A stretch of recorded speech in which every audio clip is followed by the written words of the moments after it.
Assalamu alaikum wa rahmatullahi ta'ala barakatuhu, barkamu da sake saduwa da ku a yau a wannan sabon bidiyon.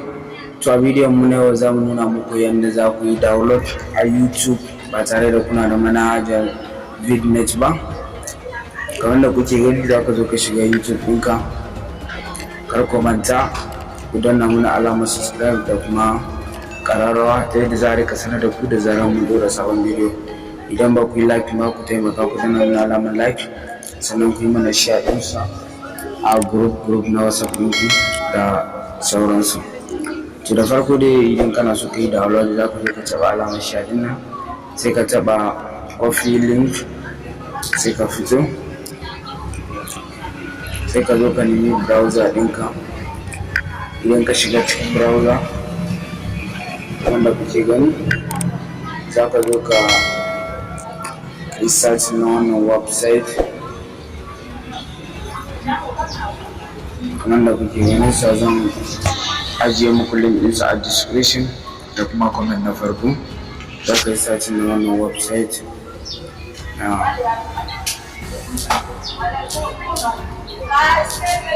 haka za ka saka kamar da kuke gani a nan.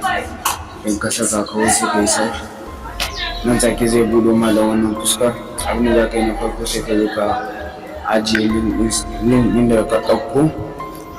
Bayan ka ajiye link ɗin da ka ɗauko sai ka danna wannan gurin. Da zarar ka danna shi nan take zai maka search.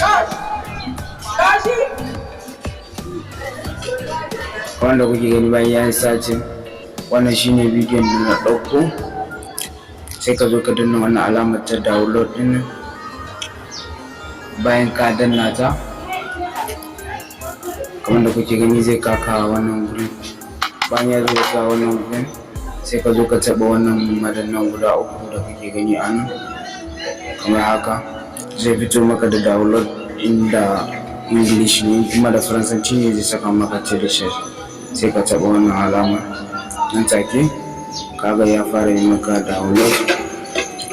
To wannan shine ƙarshen wannan shirin, sai mun sake saduwa da ku a wani shirin na gaba. Kar ku manta ku danna mana subscribe da alamar ƙararrawa a wannan channel mai suna Sadiq Hadashewa TV. Mun gode.